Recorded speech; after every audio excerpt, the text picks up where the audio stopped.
What's up, family? This is Juan J coming at you for Real Talk commentary, Real Talk through the scriptures. It's good to be here. Kind of late, a little late start. We're gonna get right into it. First thing first. Again, I just want to thank everybody for tuning in. I told you today we're gonna talk about some weed, cannabis, and we're going to. It's amazing. It amazes me how that weed is such a popular topic. Everybody's smoking it. Per se, not everybody. But nobody's talking about it, especially in the church or in the body. But again, like I said, we're going to discuss cannabis tonight. Because I basically spent all day yesterday at the Cannabis Festival in D.C., in RFK. I was doing some security work there. When I tell you that it was so many people out there in Lot 7, Lot 6, smoking that weed, it was an amazing sight. I have never seen nothing like this before. As far as cannabis and weed, it's one thing to see people, one or two people smoking.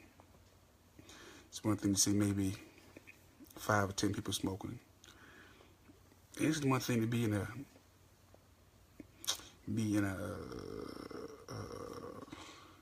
cookout or some type of outing where you maybe have 15 to 20 people smoking cannabis. But when you see thousands of people come together to smoke cannabis, you begin to have a greater appreciation for cannabis. Now, I know that everybody don't smoke. I don't smoke. I got this shirt on Greenleaf. It's a distributor in Maryland. They got some good shirts and lighters, giving away lighters, coffee cups, and everything. Again, I don't smoke, and I don't fault the ones who do smoke. You can smoke what you want. I don't care. You know what I'm saying? Because it's legal. And I'm going to touch this legal part because I think that, especially in the black community, and especially in the church, we frown. What's up, family? What's up, Devon? We frown on folks to smoke the weed because we don't understand that, it ain't all bad. It ain't all good either. I think anything you do in moderation, that's the balance, moderation. But I'm going to hit a couple of scriptures from the Word, and then I'm going to go straight into this whole cannabis piece. And please feel free to chime in. I said I got my skull cap on. I'm going to go into Greenleaf again. But we're going to have a look here. I would love to have a dialogue, not just a monologue, because I just want to paint a picture of what I saw yesterday. That was an amazing sight yesterday. At $42 per person, and you had to be over 21 to get in. $42 a person, and you had to be 21 to get in. And they probably had no less than 6,000 people there. Whoever put that program together yesterday, they got paid. I personally know this one tent. They didn't make no less than $100,000. Whatever they was doing in that tent, they didn't make no less than $100,000. And that's no joke. So if you have any type of comments on cannabis, please share. You got some type of concerns about cannabis, please share. Again, it's going to be an open dialogue because we don't talk about it. I definitely going to talk about that whole church piece in cannabis because, again, the preachers, for whatever reason, think that this cannabis piece gonna go away. It's not.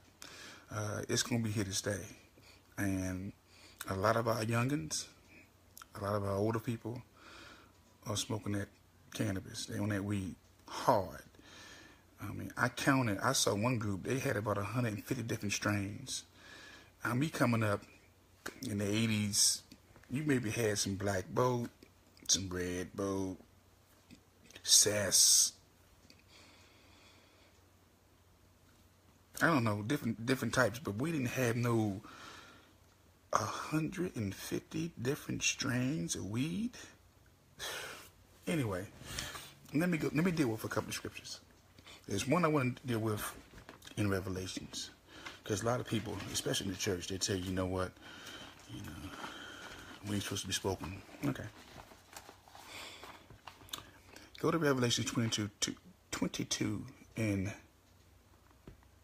2. 22 and 2. It says this. And in the midst of the street of it, and on either side of the river, there was the tree of life, which bare forth 12 manners of fruit, yielding her fruit every month. And the leaves of the tree were for the healing of the nation. Let me say it again. The leaves of the trees are for the healing of a nation. Let me say it again. Read it again, Revelation 22 and 2. The leaves on the tree are for the healing of a nation. If we go to Genesis talks about also.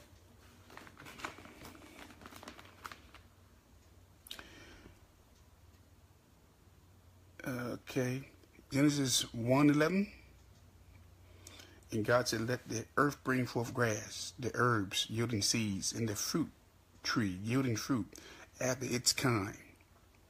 Yielding fruit after his kind, whose seed is in itself upon the earth, and it was so. Okay? And the earth brought forth grass and herbs, yielding seed after its kind, and the trees yielding fruit, whose seed was in itself after this kind. And God saw that it was good. We're talking about trees, fruits, leaves, yielding, and God saying it was good.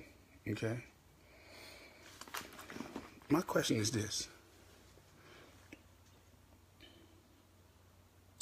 How do we go from the scriptures being sufficient and the Creator telling the believers that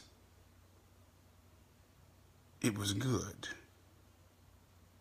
The seed, the trees, the fruits, the leaves on the trees are for the healing of a nation, and it's good.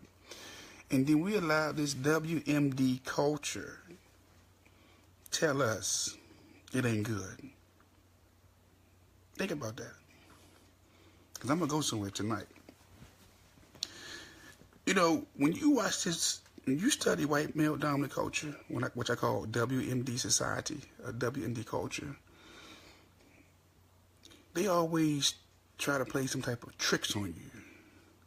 I can recall when I was coming up in the 80s and 70s and going to church and going down south and getting certain homemade remedies.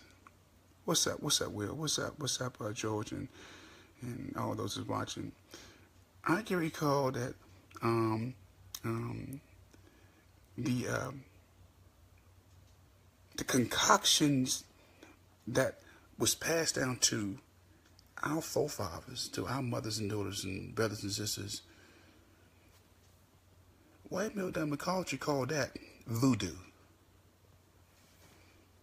Using the herbs, using the spices, using the ingredients. They preached that was voodoo. That was witchcraft. So if you had somebody from the South putting some herbs together, some leaves together, and making concoctions, what's up, George? Feel free to chime in. Anybody. I'll bring you in. It was considered voodoo. But when he decided to go down there and steal all the secrets and steal all the ingredients. He called it GNC. Think about it. GNC. GNCs didn't start popping up until they started going down south, find out what type of ingredients, what type of roots, what type of herbs, what type of spices we was using. So as long as we was doing it, it was witchcraft. But when he got a hold of it, he made it GNC. Come on, family. Come on, family. This dude right here, you talking about technology, slick, sly, clever. When our grandmothers would put Vicks on our chest, or put an onion in our shoe, in our sock, and would draw those impurities out, he get a hold of it and talking about this witchcraft. It's voodoo. But then, a couple of years later, this Bama got GNCs from Maine to California. Technology. Okay? Tricks. We cannot allow this joker to keep tricking us. So, I'm back to the weed piece again. Full disclaimer, I don't smoke. But I'm not mad at the folks who do smoke. As a matter of fact. And if you're mad at somebody who do smoke, I got something for you. Got something for you. Natural smell remover. Yes, look it up. One of the stores that was there. Puff Puff spray removes. Now look, I know everybody always complaining about, you know what, they can't stand the smell. Whether it's inside the car, inside the house, and you want the smell gone. There it is right there. I don't know these people. I'm not paid for putting them out there. But I'm going to go over a couple of people who I saw, a couple of little tents I saw. I thought was some good products. And I thought maybe, you know, since we got some weed heads out there, since these days everybody's smoking it, or it's the new deodorant because everywhere I go I'm smelling weed. So, there it is, Puff Puff's spray remover. That's just one. I'm just saying. Look, family. I'm doing this right now because we need to have my allergies. Bear with me. My allergies are messing up. We need to have this conversation about cannabis. I'm going hard right now because no. Before I go hard, let me do a shout out for this young lady I met yesterday, Karen Holiday. Karen Holiday in the Baltimore Harm Reduction Coalition. Who are they? Out of all the weed cannabis locations I saw yesterday, this one right here, Baltimore Harm Reduction Coalition, they specialized in basically meeting your need. Meaning, if you had overdose, what to do if you had an opiate overdose, what to do if you had a marijuana overdose. Because a lot of folks were selling the products, they were sampling products, but these folks right here, they dealt with what to do. Okay?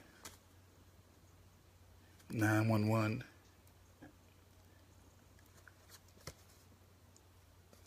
I want you to see this. I want to give Karen and the Baltimore Harm Reduction Coalition a shout out. They come all the way from Baltimore. Gotta give them a shout out. Okay?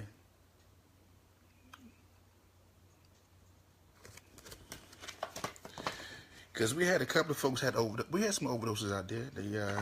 The board came out there and took quite a few people away. I mean, you're talking about a couple of thousand people out there.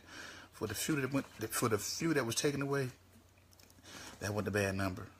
But Karen Holiday was probably one of the most sincere, honest young ladies I saw out there out of all those thousands of people. And she was basically saying, you know what? She stood there because she was like, you know what? People who smoke or who are addicted, they're tired of people judging them by their addiction. You know, a lot of folks are being judged because of their addiction. You know, trust me, I don't think nobody wants to be addicted. They don't. They can't quite break the addiction, but nobody wants to be addicted. I didn't get a chance to go into detail with her, but again, Baltimore Harm Reduction Coalition. If you know somebody who's going through, who needs assistance, please contact them. They on Facebook too. As a matter of fact, I saw her on Facebook.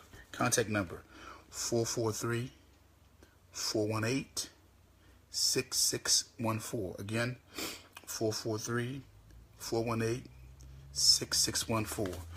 One of the few tents that was out there on Cannabis Day yesterday, who was actually meeting the needs as far as standing in the gap for those who was smoking, who overdose. I mean, they got concrete remedies what to do as far as CPR, as far as rescuing, as far as what needles to use to keep them from to bring them back to life. So again, Baltimore, you in the house. Much love to Baltimore in the house. That was one of the few organizations out there again yesterday who was actually standing, who had certified solutions. Because I tell you, look, all this weed ain't good. It's not good. It's not good. Okay. Again, hey Cookie, how you doing? Good to see everybody. Look, if you want to chime in, you can chime in. Again, this is not. I don't want to do a monologue. I want to have dialogue about the cannabis, because again, it ain't going nowhere, family. It's not going nowhere. But if we're going to if it's here to stay, then either we're going to get in on the game, or we need to know the laws whereby we won't be getting locked up. Or I just know one thing: it's not going nowhere. It's just not. It's just not. Again, there was quite a few. Oh, Dr. Bonners was out there. This is free advertisement. Free advertisement. The hemp. If you don't smoke, but you're interested, because my concern was, since I don't smoke, would the hemp get into my skin would cause me to have a positive test on a drug test. They said no. So, Dr. Bonners, okay, the hemp. Again, I'm not a weed head. I'm just saying that I think that, you know, everybody's doing it, and we're not talking about it, especially the church or the mosque. Nobody's talking about it. We just acting like it's gonna go away. It ain't going nowhere. When I tell you about 6,000 people was out there yesterday, you would thought they was giving weed away. 6,000 of people was out there smoking weed. I ain't dealing with Cypress Hill or Backyard Band yet, but it was a very humbling experience to see that, because you begin to see that, wow, you got people from all colors, all races, all denominations come together to smoke weed. Just to smoke. That was deep. Because we can't even come together as a black community to do nothing. Not even the church. They all had one thing in common. And that was that weed. Just that weed. And they all got along. It was like a culture. It was like a cult. I mean, they was passing and puffing and sharing, buying for each other. It was an amazing sight. You really would have had to be there to really appreciate and to understand the magnitude. And I talked to one brother. He said, look, he's been doing this for the last 5 years. He's been going to California, Maine. He's been going to Europe. He said he has never seen nothing like this before, as far as weed. As far as weed coming together and the money they made yesterday. He said he's never, I'm telling you, family. That was an amazing sight yesterday. So again, I just hope that the church and the black community, even the Muslim brothers, can find a way to tap into this cohesiveness that we see with the cannabis smokers, the cannabis people. Because again, you know, like I said, I don't smoke it. I'm mad at the person who do smoke it. But for all y'all who, you know, need to get some spray for the folks in your car who, every time you open your car, you go downstairs in your house, all you smell is weed. Take this. Take that number down right there. Okay? I don't want to hijack the conversation. Anybody want to say something? Anybody want to share? Anybody? You can come on in. I'll add you in right now. Anybody got some thoughts on weed? The floor is yours. I think I'm having some residuals from that weed because there was so much going on and allergies out there yesterday, and I'm still recovering from that. I'm still recovering from the weed. Does anybody want me to cook? Can I bring somebody in to help me with this weed conversation? I'm not the authority on weed at all. I'm just glad y'all tuned in and listen to me. But if not, I keep on going because they had so much going on yesterday. Nah, legal weed is good. You said legal weed is good? Well, here it is. Yes. Legal weed is good, Will, but there's so many different strains out there, man. I mean, these youngers out here now, they just trying, not just the weed, they're trying the K2 and this artificial weed, and they're losing their mind. And these days, you can't trust that weed. I mean, again, I don't smoke it, but I would be very, very leery about it unless I know the person who was actually selling it. It had to be someone I know who's doing it because there's just too many strands out there. It's just too many. There's too many people out there who selling some bad product, and I'm seeing zombies. I mean, there's quite a few people who's zombied out from smoking that weed, from on that cannabis, and but if that's what you do, that's what you do. But just know if you're gonna do it, just be careful. And as far as from the religious community, you ignoring it don't mean it's gonna go away. And that's the problem with the religious community because they ignore it. They just figure, you know what, we just ignore it and hope it to go away. We pray it away. It's not going nowhere. It's not going nowhere. I'm telling you, about 6,000. And my numbers could be off. It probably was more than 6,000 people out there yesterday. And they stayed there. They stayed there until closing. They weren't trying to go nowhere. Even after Cypress Hill played, even after the Backyard Blame played, and they was not trying. I mean, they was not trying to go nowhere. Nowhere. So, again, hey, what's up, Navarro? Yeah, I know some folks in Colorado. Yeah, but again, it was a humbling experience to see that. Because again, you know, when you try to get us to come together for just some type of group economics, black folks, or you try to get us to come together just to be on the same page. What's up, Navarro? I'll bring you in if you want to say something. We can't do it. See, they were stuck.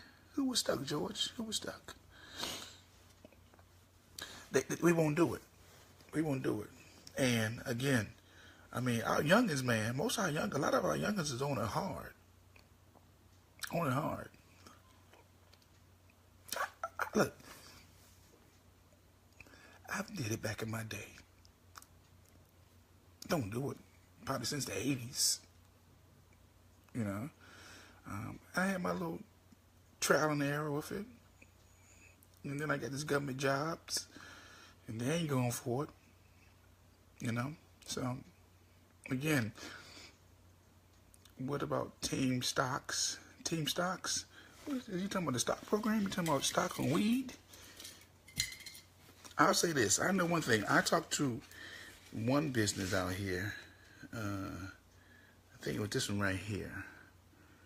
The supply people. Yeah, HCC Supply. We're the nation's leading indoor garden supply, and we want to get to grow. And they're in Beltsville. Okay. Look, the minimum it's going to cost you, you're going to have at least about $4 or $5 million set aside. $250,000 just to start. $250,000 just to be in the just to get on the list. $250,000. $250,000 just to get on the list. I know folks with some land, but they ain't got the money. You have all the land you want, but you need money. You need money for that weed. If you're gonna be a distributor, you're gonna be a processor, you got to have some money, you know, or have some connections. And most of the folks with the money and the connections are tied to the city council, their buddies, their friends. Because again, who is the biggest customers? Black folks. You said some stock market quotes. What quote them, brother? You bring you in? I'll bring you in. I haven't checked the stock market for them. All I know is this. Everywhere I go, people are smoking weed, or they smell like weed. I think it's a new deodorant, because I don't smell no deodorant. Everybody's on weed. Thank you, sir. Good night. But, man, I can't. This allergy is kicking my tail. The pollen is up. It's kicking my tail. So, again, I just wanted to talk about that a little bit of my experience on yesterday, from seeing them 6,000 or more people out there just coming together to just smoke cannabis. It was a sight to see, family. It was a sight to see. If you have the money, you can get into it. I say get into it. If you don't have the money, get into it. Just be careful what you get. Just be careful what you get, because that stuff out there is no beast. It's messing folks' heads up. And anytime white male dominant culture gets involved and start to take over it, you already know he's gonna change it. He's gonna change he's gonna change it. You know, he's gonna change the color. He's gonna change the flavor. Everything about it. Okay. But since I'm not the authority on weed, I can't talk too much about this too much longer. But I did want to shout out that Baltimore location, because again, they was probably one of the few ones out there who were solutions. In case you got injured, and in case you got hurt, or in case you got an overdose, this is what you need to do. So again, shout out to again Baltimore Harm Reduction Coalition and Karen Holiday, and much success to her in the group. You can find her on Facebook, Karen Holiday, good sister, black sister too, and she was out there all day, just trying to get people to know that folks who are addicts, they're people, and don't look beyond them. And so let me go here, because again, when she said that, I thought about something that I posted maybe about last week. I posted that, we look down on addicts because of their addictions, But we don't look down on the church and the Muslim addicts who go to church every Sunday or to the mosque every Sunday. And the difference between them being addicts and the addicts on the street is their dress code. Their dress code. What I mean by that? Well, most addicts, they normally wear the same clothes, or they don't have an upgrade in their wardrobe. But the church addict and the ones that go to the temples, to the mosque, they get fixes every week too. They want just enough to get to the next week. That's an addict right there. Somebody who wants something just to get them to the next week. Okay, but see, this is what they do though. They got a good wardrobe. So they change their wardrobe every Sunday. Not like the addict doing the street, but the ones that go to church, they change their wardrobe every Sunday. So they have a different outfit, but still the same addiction. They're addicted to lies. They're addicted to shouting. They're addicted to dancing. They're addicted to somebody talking about they have a word. They're addicted to most of these guys ain't saying nothing. You ask them what you're saying? What they say? I don't know, but he just preached good. That's an addiction. That's an addiction. It's like an addict. An addict really can't tell you why he enjoys getting high. He just likes to get high. People in the church or go to temples, they can't tell you why they enjoy going to church. They just go. It's an addiction. Anytime you have a situation where your situation doesn't change from Sunday to Sunday, or from week to week, or from month to month, and from year to year, nothing changed, but you keep going, there's no change. That's an addiction. So the religious people frown on normal addicts because they don't change. But you don't see the addicts frowning on church folks when they don't change, or folks in the temples when they don't change. And they never change. They don't. That's why I go so hard on them. Because sometimes you don't even know you're addicted until somebody tells you you're addicted. So you go to church every Sunday. You go to church every Tuesday. You go to church every Friday. And you don't change. There's nothing about you to change. Nothing. You go outside your communities, you see still devastation. You see still homelessness. You still see the drugs and infestation. And you do nothing. You don't say nothing. You see the abortions, the pregnancies. You don't say nothing. The homelessness. You don't say nothing. But you're not addicted. Come on, man. Think about it.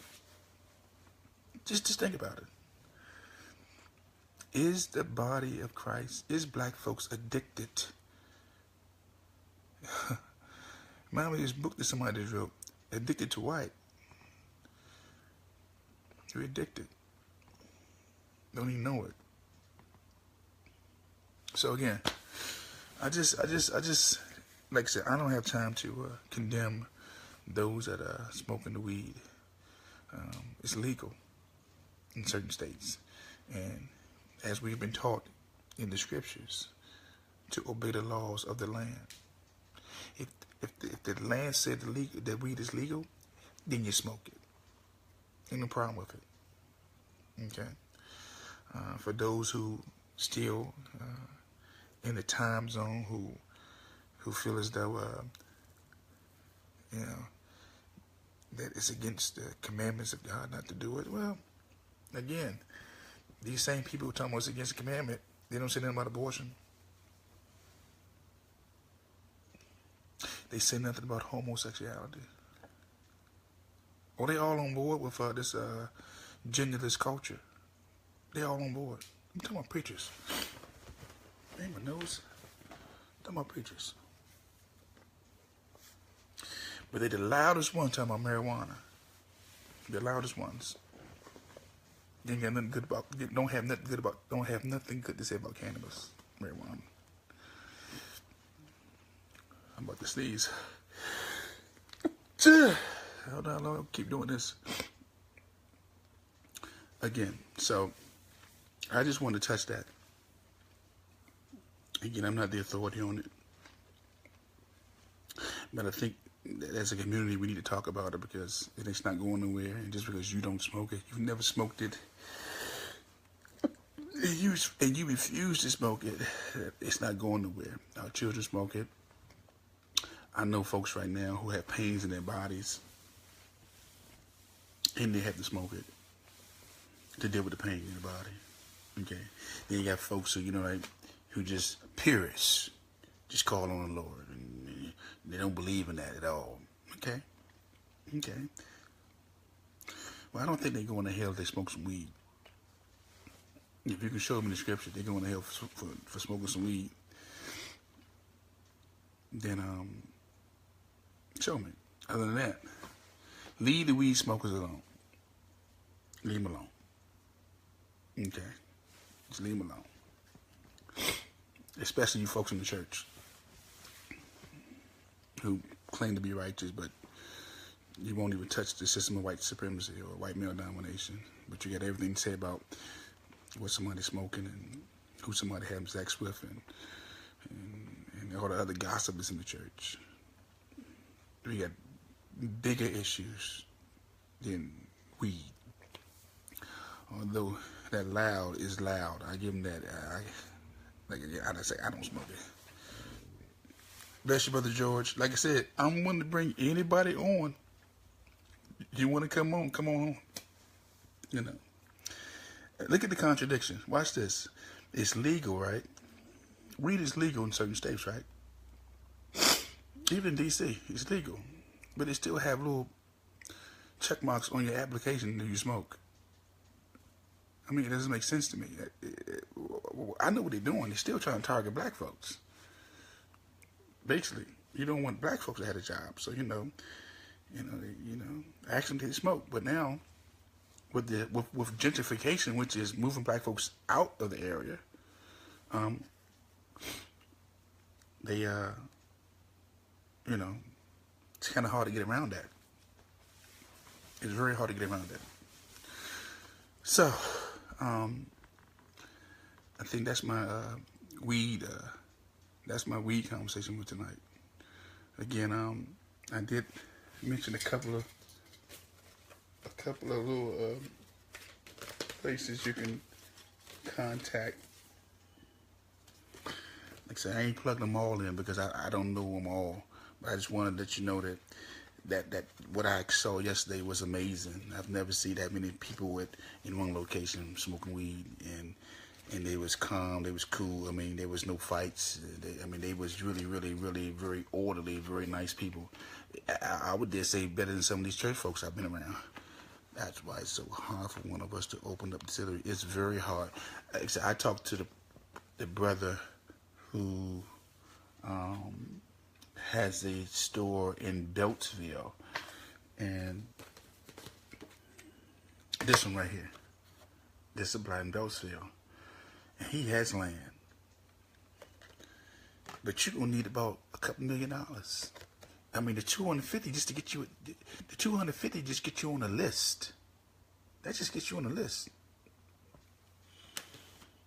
of a possible, and I think it's only 5 distilleries in the state of Maryland, just 5 out of all Maryland. It's just gonna be 5. I think this is one. G-Leaf is one. You can look them up. Medical cannabis. This is a medical cannabis company.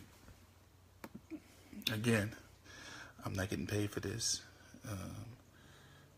I'm just not. I'm just letting you know, just sharing with you some of the stuff I saw on yesterday, and some of the stuff I saw on yesterday, and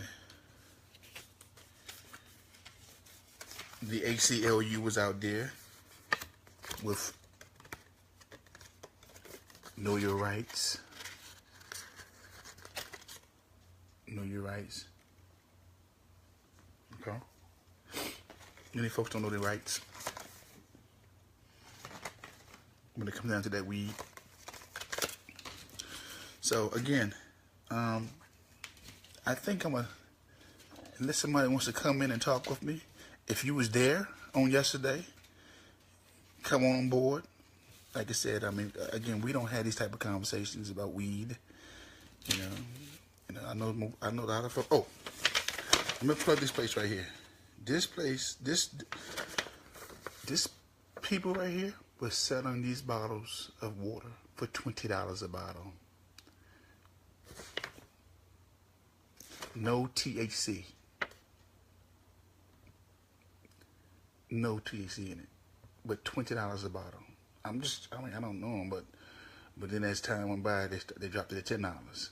What they were saying, well, this is like an enhancer, meaning if you doing the weed and you want to enhance, I feel like I'm promoting weed. Maybe I am. Check them out.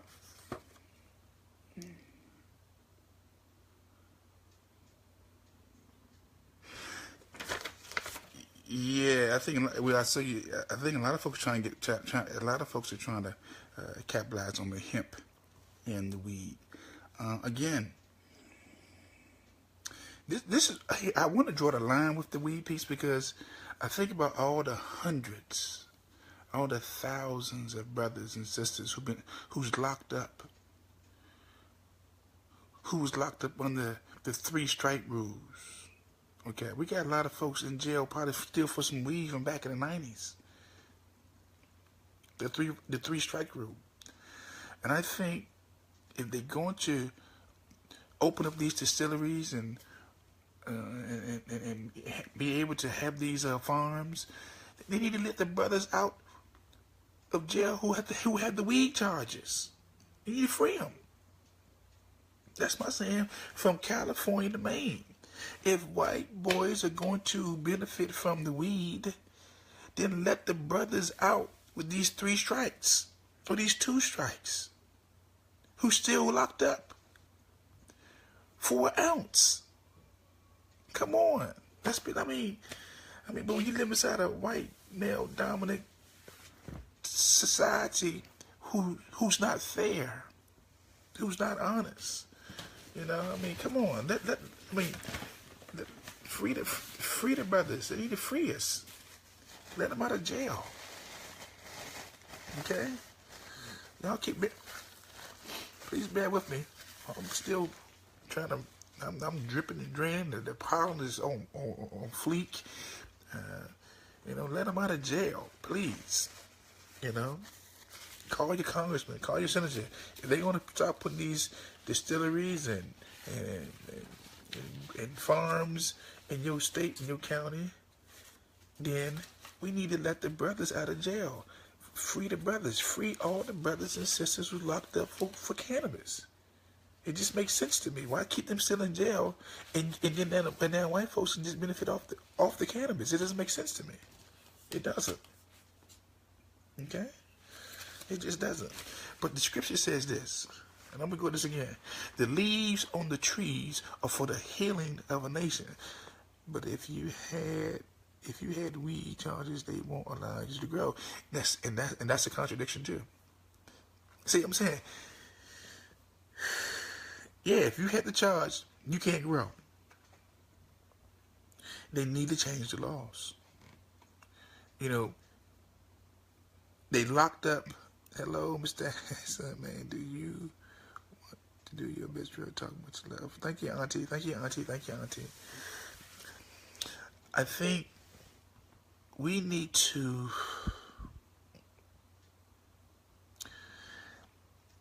nobody is going to speak for us if we don't speak for ourselves. Okay. Let me say it again.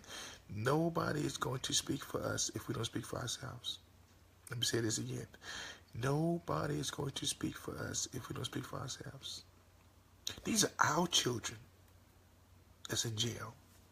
These are our children, not their children. These are our children that's incarcerated, not theirs. If we want our children out these jails, we have to summons the courage and the strength to speak for our children. Hey, what's up, Michelle? Okay? We have to. So again, I mean, we got thousands of young black men and women in jail for weed, for 3 strikes. I think with this push for cannabis, with this push for farms, we need to try to get them to change the laws to get them out of jail. That's what I think. That's what I think. Okay? That's my opinion on that. Okay, so does anybody want to come in and help me out with this? Anybody can come in. I mean, again, I'm not the authority on weed. I said I was going to come talk about it because I believe that, hey, after seeing what I saw yesterday, it's just a very humbling sight to see so many people come together and congregate. And we can't congregate to shut down stores who disrespect us. Oh, that they ain't going to Starbucks. Oh, my God. Starbucks are so slick. Starbucks is so slick. Let me deal with that Starbucks for a second. Because that Starbucks piece, I just saw something today. I reposted it about how Starbucks is basically, they're trying to change the argument now. Starbucks is now want to make this a homeless issue and not a discrimination issue. And if you saw what I reposted about how Starbucks is now, is basically, here it is.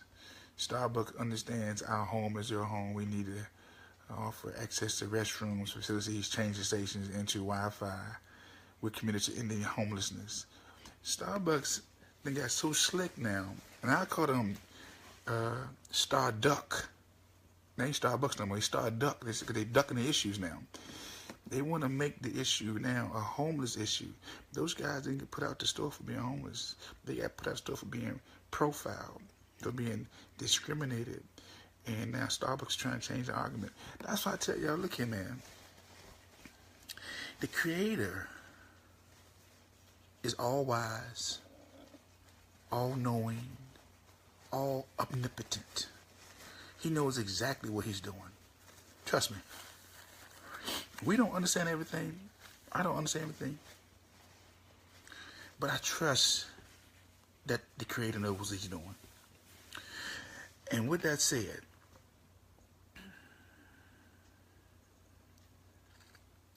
Starducks, y'all can have their coffee. You got to remember, for even sipping no lattes, no frappuccinos, no espressos ever again. Because now they're trying to change the whole conversation to homelessness. This WMD culture is the slickest, the most craftiest, the most wickedest nation that's on the face of this globe. Say what you want. They know technology. They know how to get you to think. They know how to change your thinking. Okay? They know how to change your thinking.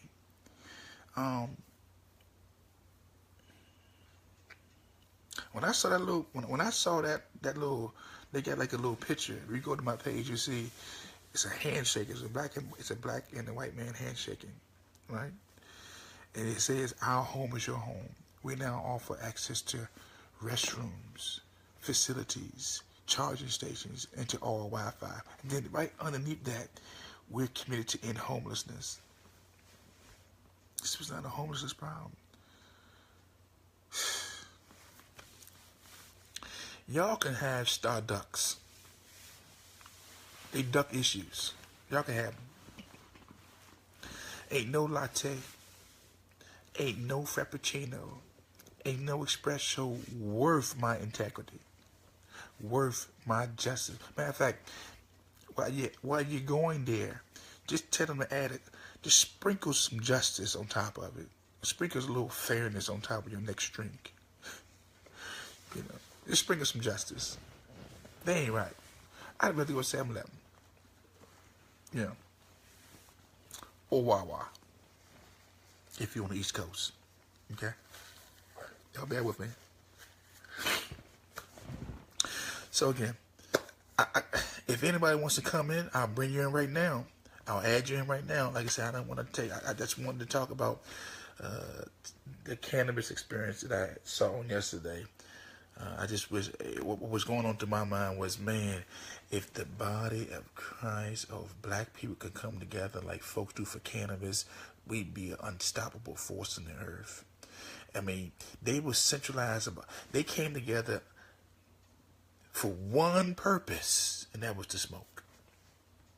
It was amazing what I saw. If you was there, it was like, wow. Whether they had entertainment or not, they just came to smoke. Amazing. Amazing. Look here. If you just give me about 20 seconds, I gotta go blow my nose. I got you. I'm not gonna blow it on this line. Give me 20 seconds. I got you. 20 seconds.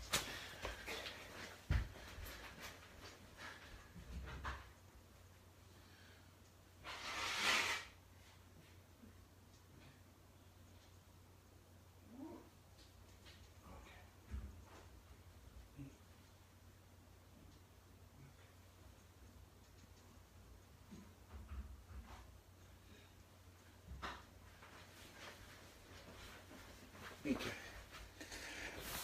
All right, family. I know that was long as 20 seconds, but I just had to. I just kept on having the runs. I just couldn't control it no more.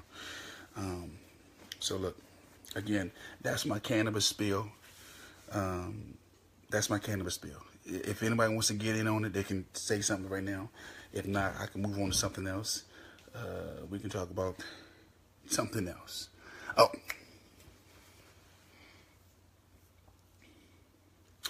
They just buried Barbara Bush on yesterday, right? She died, I think, on Tuesday or Wednesday last week. Whatever day she died. I've been posting. I've been saying this. Barbara Bush is the wife of a president of the United States. I didn't see France, Great Britain, or America drop a bomb on no other country while white male-dominant culture was mourning Barbara Bush. But these same people dropped the bomb on Syria the day before they gave Winnie Mandela's funeral. And y'all don't see the connection?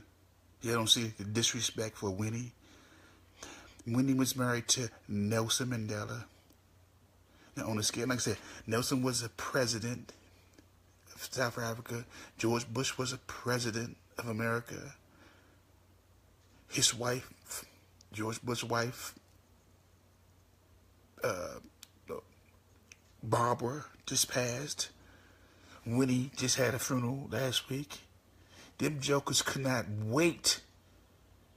You saw the blood in their eyes. It was bloodthirsty to drop a bomb on Syria. It was never about no chemicals. It was about taking the attention from Winnie Mandela's funeral. And I mean that. They took the attention from Winnie Mandela's funeral because Winnie was our queen warrior mother in the earth who stood up against apartheid and the system of white male domination. And she was unapologetic about it. And this country, along with all of them, from Russia to Canada to the European Union, France, they all, whether quietly or loudly, said this: we will not give her the attention that her death, her homecoming deserves. So we're going to drop that damn bomb on Syria and have the whole United Nations talking about Syria and chemicals rather than talking about the death and the life of mother, warrior mother, queen warrior mother, Winnie Mandela. I'm telling you, this system of white male domination is it's not right. It's not right. It's just not. It's just not. They've put Barbara in the grave. Nobody's dropped the bomb. And I knew they wouldn't drop no bomb. They weren't gonna bomb nowhere. They didn't drop no bomb nowhere else because the nation was mourning. Whether here in America or in Europe. That's how you can say they don't. This is how you can tell they don't respect us. Our heroes are not their heroes. Our sheroes are not their sheroes. And we need to wake up and stop acting like that their likes are our likes. It's not, family. When they pray to white Jesus, they pray to white Jesus. When you pray to Jesus, they know you praying to white Jesus.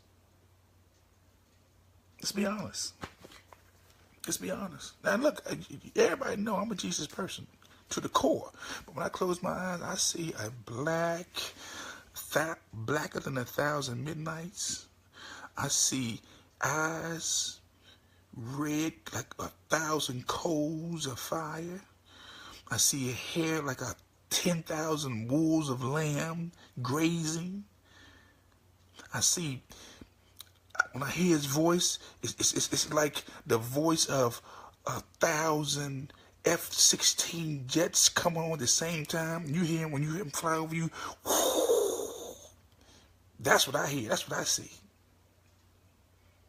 You know, when I close these eyes, I am not seeing no hillbilly. No. I'm not seeing it. Not at all. Just so we clear.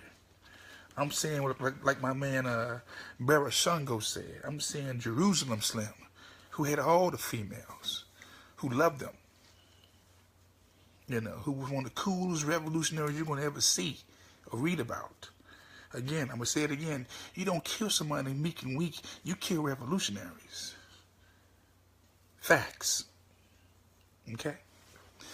So, not going to hold you guys.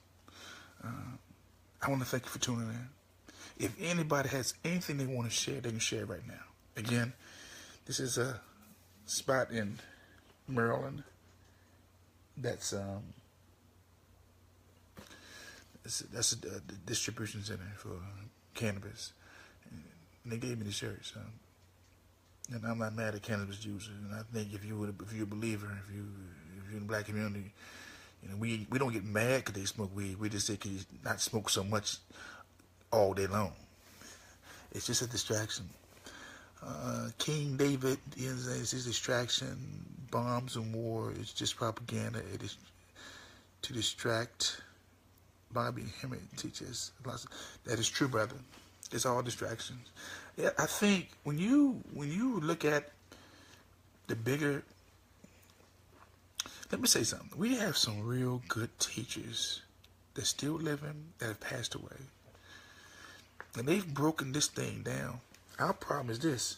We just don't read.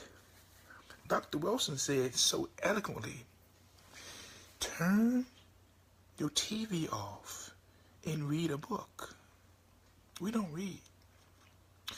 We have become so programmed now that now we just go to churches or to our mosques and have somebody read it us. We don't even check for facts no more. It's just, what did you hear? What did they say? Did you even check to see if it was correct? No, because we don't read no more. We would, so you can't get. So we pass that same mindset down to our children. We don't read. Nobody reads. That's why I'd rather read. I read you some. Sometimes I'd rather just read to you than even try to break things down to you, because most of the time we're not even reading. And if you can't read, get you a tape and have it read to you. Get you the book on audio. Come on, get the book on audio. It doesn't hurt. Family. We have to come off this codependency titty. This codependency breast. We can't keep staying on this codependent breast. A baby has to be weaned from his breast eventually. You're not going to see no 16-year-old guy sucking his mama's breast. Maybe after 2, maybe up to 3. But then you got to teach that person to be a child, to be a responsible, productive contributor to society. But black people have this thing where we just want to be, we just so codependent on everybody, on everything. And it's just not cool. It's just not. It's a bad look. It's a bad look. We wonder why our children don't want to do nothing. Because we don't want to do nothing. Whenever you ask the question, why my child acting like this? My child's out of control. Because you out of control. You're not even being around them. You're not talking to them. You're not giving them instructions. Again, I'm gonna tell you again. My definition of what a man is a man who protects his family. He provides for his family. He gives instructions to his family, and he protects his culture. Every group of people in the world protects their culture except for the African American. We watch people slaughter us on television. We watch people slaughter us in the streets. We watch people take us for bad in our neighborhoods. Other people, we don't do nothing. You're not gonna go into no Chinese, no Asian community and be disrespectful. They gonna deal with you. You're not gonna go into no Latino community and be disrespectful. They gonna deal with you. You're not gonna go to no Japanese community. You're not gonna go to these other communities. They say, bro, get you something. I'm about to get me something prepared or something. I'm talking on my nose. But again, we need to come off this codependency titty, this codependency breast, this breast that won't allow us to stand up and be men, be the rulers, be the teachers, be the enforcers, be the instructors, be the providers, be the creators. We got to stop depending on these folks for everything, man. I mean, after a while, they're going to get tired. They're going to call you bottom feeders, useless. And before you know it, you're going to find yourself in one of these FEMA camps. I'm telling you. You're going to find yourself in one of these FEMA camps. Wonder what happened. Let me say something. The stage is already set. There's no men in the house. There's no men in the community. Our boys are more feminine than ever before. They are so effeminate, they don't know whether they're coming or they're going. Right? And we sit back here watching the destruction right before our very eyes, and we do nothing. We don't say nothing. But as soon as somebody challenges your manhood, you get upset. What do you get upset for?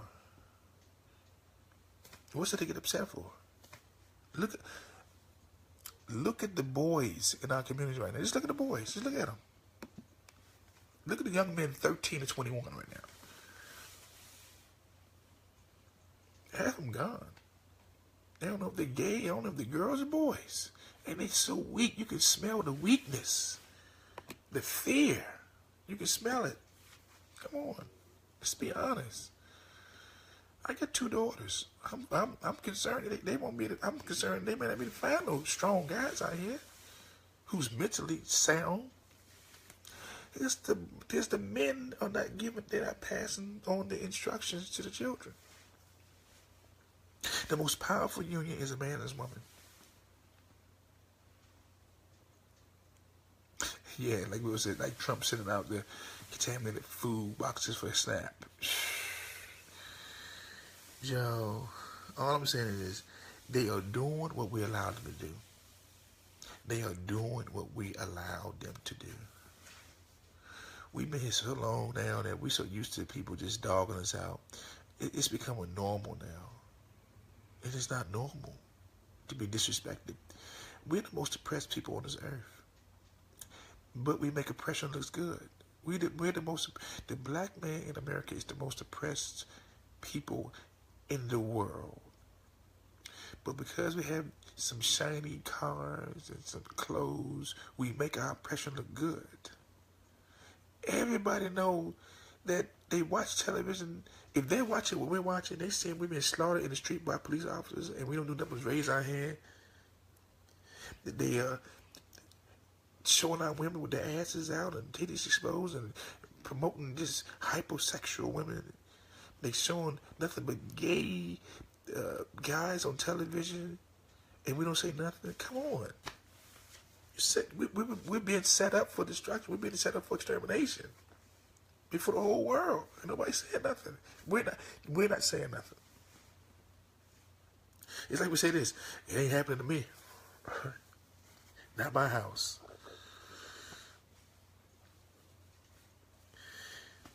And the ones who think like that are like Samuel Jackson and Django, Mr. Steven. As long as I'm good, it ain't happening to me. If it affects one of us, it affects all of us. Period. So look, I can keep going. I'm not. I guess I've been about an hour and a half now. Does anybody want to say anything before I wrap this thing up? Look, let me say something. I did do another GoFundMe account because number one is this: we think that social media gonna always be around. It's not. Twitter's not gonna be around. Facebook's not gonna be around. Snapchat, Instagram, Periscope. One thing I learned is this: if you didn't create it, you don't own it. And the people who created it, they can stop it at any time. And that's why we have to have our own. So that if Facebook goes down, we can still go on. If Twitter shut down, we can still go. If Instagram shut down, we can still go. If any of these vehicles shut down, we'll still have our own. And that's why I'm going to keep pushing real-talk-media facility. Okay? Correct, just like you said, brother. We are the ones who will have to complete our children's first thing. Give them the examples and set the standards. And true, we have to talk more to our kids and teach them to love and forgive. That's true. Let me say something. Watch this. Watch this.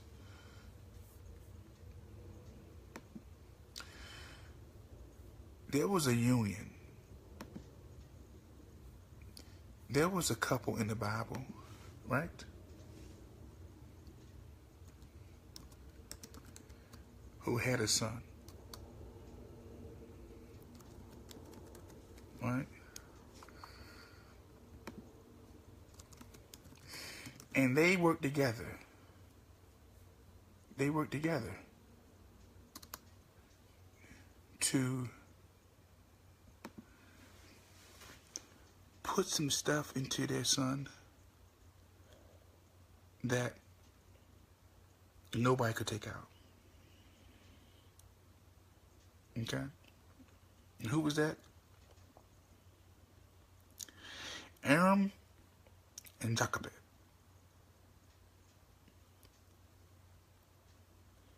The father of Moses. They came together and realized, you know what? We got to protect our son. They're killing all the boys. Okay? put that boy in that basket, send him at that river. Pharaoh's daughter saw him, had her maid go get him, found the child's mother, per se, and said, look, raise this boy for 6 years, and I'm going to come back and get him. And what the mother put inside that boy was so strong that the daughter of the Pharaoh or a Pharaoh could not undo. Let me think about that. See, we don't even think about how we keep turning our kids over. We keep turning our kids over to people, and they destroy them. Amram and Jochebed, the two parents of Moses, okay, raised that boy for 6 years. Just 6. And all that he learned from Egypt under Pharaoh was that he could not undo. They could not undo it. We have forgotten that the strongest union in America is a black man and black woman. We forgot that principle. We've gotten away from that. Okay? We've gotten away from that. We let everybody else raise our children. Okay? Family, listen to me.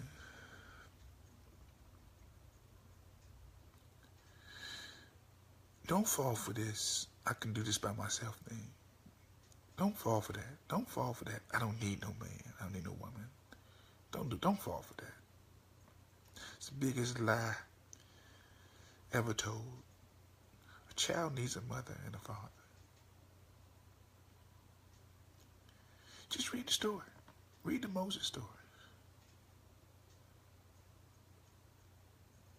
Just read the story. What they was able to put, what they deposit in that child for 6 years.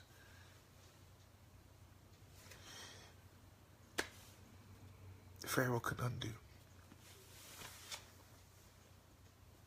If you don't think that you making some healthy deposits into your children's life is important, you done lost your mind. If you don't make a deposit, somebody else will. Look at our children. Look at our children.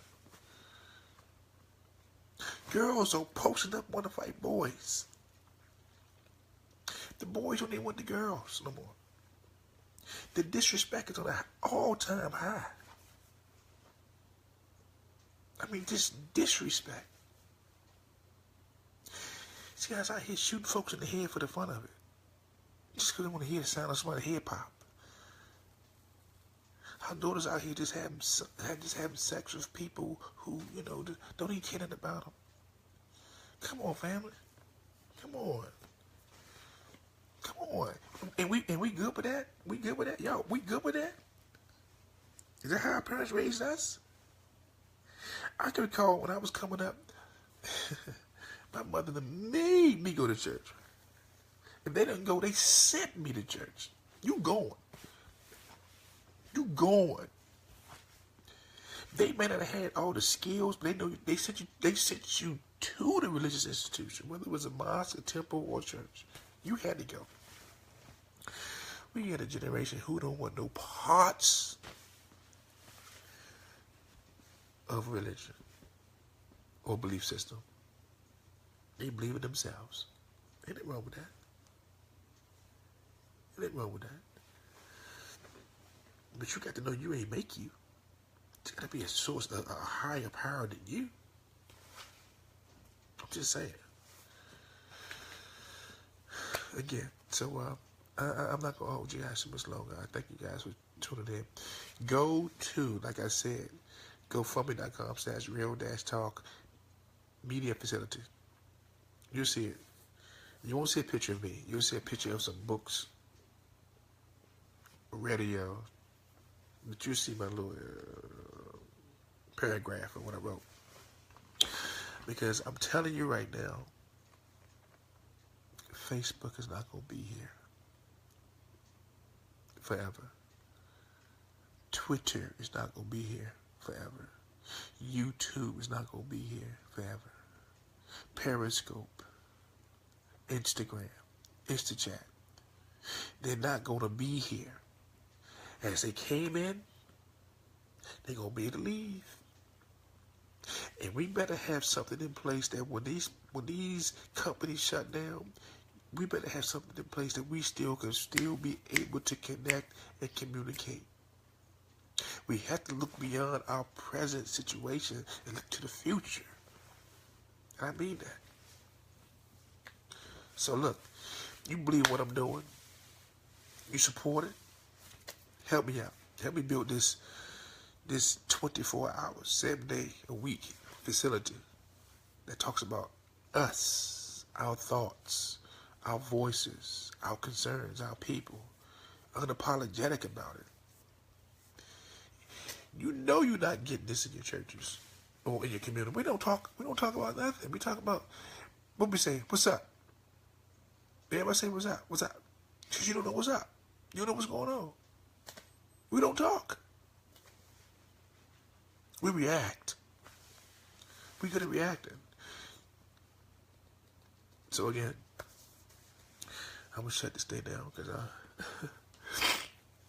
give me some clarity or something. But I want to thank everybody for tuning in. I appreciate it. I'm going to get back on my soapbox next week. I'm going to also keep on trying to empower everybody with information this week. Keep you current what's going on. Don't be afraid not to chime in. Again, as we have the conversation, family. This is a conversation. Like I said, I'll bring you in. I'll bring your video in and have you right there. I'll split the screen and have you talk. We need to have these conversations more often. Okay?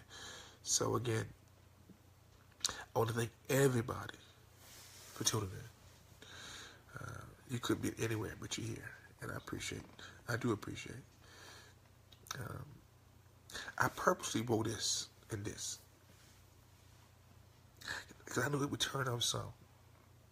Because some people, they have a premonition of how you should be dressed. And I was thinking, you know what? There are a lot of people out here right now. They wearing 3-piece suits. They flashing. They blinking. And they ain't saying nothing. I ain't flashing.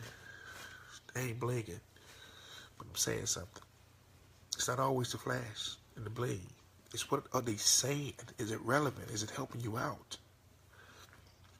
We got to get off that tit, off that breast of codependency on other people. And start to, again, turn off your television, turn off your radio, pick up a book, and read. Read. For every 4 hours you watch television, put 1 hour into a book. A book. History. Science. Engineering. Anything. But start reading. And if you got books that you don't want, hold them. I'll take them. I don't throw no books away. I'll take them. Write me Juan John, JUAN, JOHN 29 at gmail.com. JUAN, JOHN 29 at gmail.com. I'll see you my address. I'll pay for the delivery. Send them to me. Because in the future, I know we going to need books. I'm telling you, got college books. It'll make a difference. Whatever books. Don't sell those books. Don't get them books. No, we need those books. It'll be soon that we start collecting books. There's nothing in the Constitution or the Bill of Rights that says you have a right to education. Nothing. Nothing. And they don't want to educate us anyway. They don't want to educate us anyway. They want to miseducate us. So that, again, I want to thank everybody for tuning in. I'm sorry. I have to fix my next time I talk to you. Appreciate your commitment to change. Again, that's gofundme.com/real-talk media facility. We're going to have a 24-hour, 7-day a week print, radio, and television. Our voices, our thoughts, our concerns. Okay? And again, thank you for everything. Let me go. And remember this. It's not how much you know. It's how much you care. Thank you so much. Talk to you soon. Peace.